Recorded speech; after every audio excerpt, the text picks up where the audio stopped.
Well, welcome back to Moravian Madness. Hold on. My pencil fell out here. Okay. I kind of I made a little noise, or you started anyway. So let's go. So thank you to everyone that filled out the brackets, and we went through our first fruit competitors, and they've been narrowed down to the September 16. Here to tell us more about how that happened and how we're moving forward is Dan Miller. Dan. Thanks for tuning back in. If you don't know who was on our bracket to begin with, or what was on our bracket to begin with, go check out our first video on our Facebook page, Moravian Church of the Walls. But what we did is we took everybody that submitted a bracket, we tallied up all of the results, and so what you said in your brackets is going to determine who is going to move on from this first round. I'm really excited to get into this bracket, so why don't we just get started with the first matchup? Absolutely. Number 1 overall seed Zinzendorf taking on the man who inspired the man himself, Anthony Ulrich. Anthony is a really important person in our history, but Zinzendorf's the 1 seed. The number 1 overall seed in the tournament, 94% of the vote. So you pushed him on. Congratulations, Zinzendorf. Let's go on to the next one. Absolutely a matchup we expected to be a little bit closer. Rebecca Proughton at the 4 line against Gregory the Patriarch on the 5. It turned out that Gregory the Patriarch wasn't that great behind the arc, basketball reference. But Rebecca Proughton takes the victory here, receiving 69% of the votes. Yeah, Rebecca Proughton's initials may be RP, but it's Gregory the Patriarch's chances that now are IP for the chance to be Unity champion.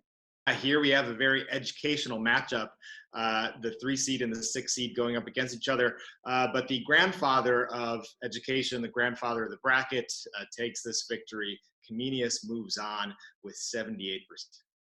Now, last matchup in the People Regional, number 7, Luca Prague against Jan Hus. Going back a little ways for this, old school.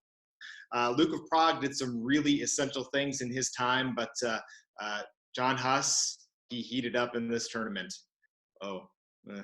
Shouldn't quite say it that way, but he took the vote, 78%. He's moving on to the September 16 also. 14, 15, are those still too soon? Yeah, it's always too soon, but it's too late anyway. Can't edit it out now. There we go. Moving on to the Places Regional. Here we go. Number 1, Herrenhout, expected to make a good showing this tournament against upstart Ganadendal of South Africa. Herrenhout is Herrenhout. The 1 seed, again, takes this matchup in a landslide. So both Zinzendorf and Herrenhout move on in convincing fashion. Yeah, maybe Ganadendal will get a better pair treeing next time. Moving on.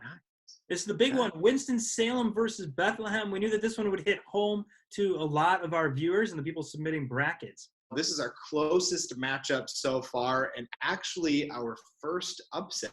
Winston-Salem moves on by a really close margin, getting 53% of the vote.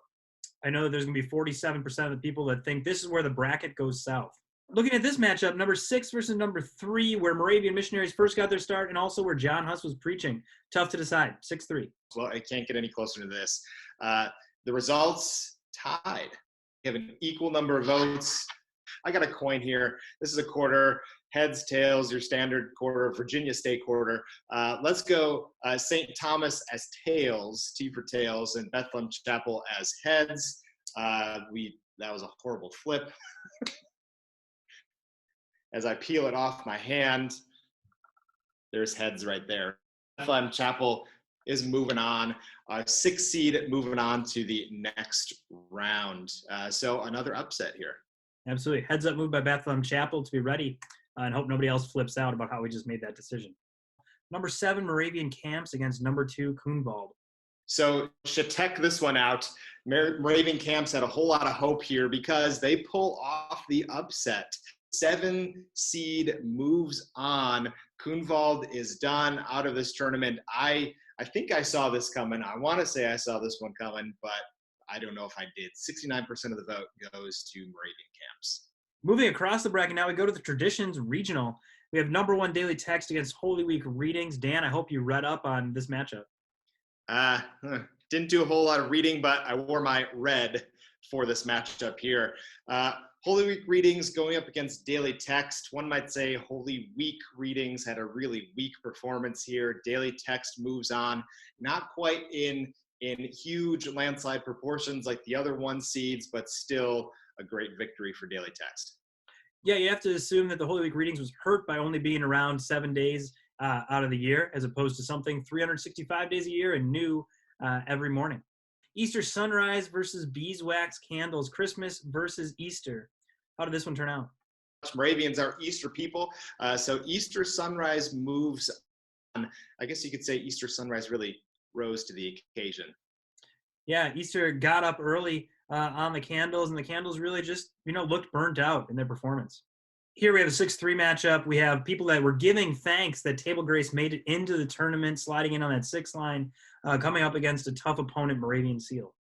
Everybody's singing the praises of the Table Graces, but turns out that Moravian Seals were really present at this table. I'll pause for laughter, and I'll add that in later. The Moravian Seal has conquered this matchup, and let us follow them as they continue on in this tournament. Love Feast, people could really get their fill of watching this matchup, but lots of good points being made for the favorite, Moravian Star, as well. Yeah, one would think that Moravian Stars would shine brightly in this occasion, but all the love was going to the Love Feast. And so Love Feast takes this upset, the second 7 seed to move on, 66% of the vote. That takes us through our traditions, and now let's find out the 4 hymns that are going to move on from this regional and move into the September 16. Here, Sing Hallelujah, Praise the Lord, going against Christ, engage us in your mission. Well, I think we all knew how this one was going to turn out. Sing Hallelujah wins by a landslide, the biggest margin of victory we have had in this tournament so far, 97%. On the 4-5 line, we had Join We All with One Accord and Christian Hearts with Love United. 2 songs about unity, but they battled it out tough.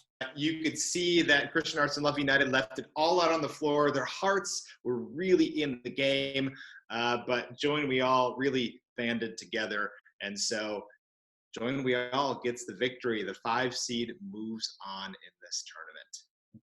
On the 6-3 line, a stalwart of Christmas sung antiphonally, Morning Star. You don't see that a lot in the tournament, kind of like the Syracuse 2-3 zone defense, up against Galilee, by Galilee. I'm sure that Syracuse joke went right over the head of many of our viewers, but I knew what you were talking about. Yeah, 6 seed, 3 seed matchup. Morning Star, where Moravian Stars did not shine brightly, Morning Star really did. And so, yeah, by Galilee, that was the upstart team that we really wanted to see do well. It's getting a play time in the Sing to the Lord a New Song book that came out in 2013. Great, but tough draw here. Morning Star moves on. Looking ahead on the 7-2 line, Jesus Still Lead On versus Jesus Makes My Heart Rejoice. Either way, we're following Jesus, but which one is the answer? Jesus is leading in both of these, but Jesus Makes My Heart Rejoice led all the way up till the end and is taking this matchup. Absolutely. Well, that gets us through all 16 of our winners to move on to the September 16. Let's take a quick recap here. All 4 number 1 seeds made it through the tournament. The people bracket went chalk, 1, 2, 3, and 4 advance. Everywhere else, there was at least 1 upset. Notice we have 3 5 seeds moving on. We have 2 7 seeds as well, both Moravian Camps and Love Feast. Talk about 2 Cinderella stories moving on in this tournament. Watch out for them in these matchups moving on. But this was a lot of fun. I mean, a lot of these matchups were really hard to choose, even in the first fruits. And so now they're going to get even tougher along the way. But these are some Moravian heavy hitters that are left in this tournament. So when we're down at the September 16, Dan and I will now use a highly scientific method to narrow us to the essential 8 and the Fratrum 4, at which point we'll be back with another video so you can see who made that Fratrum 4, and finally, how we crown the Unity champion. Dan, do you have anything that you want to add? Nope. Great analysis, Dan. No, not really. See you next time on Moravian Madness.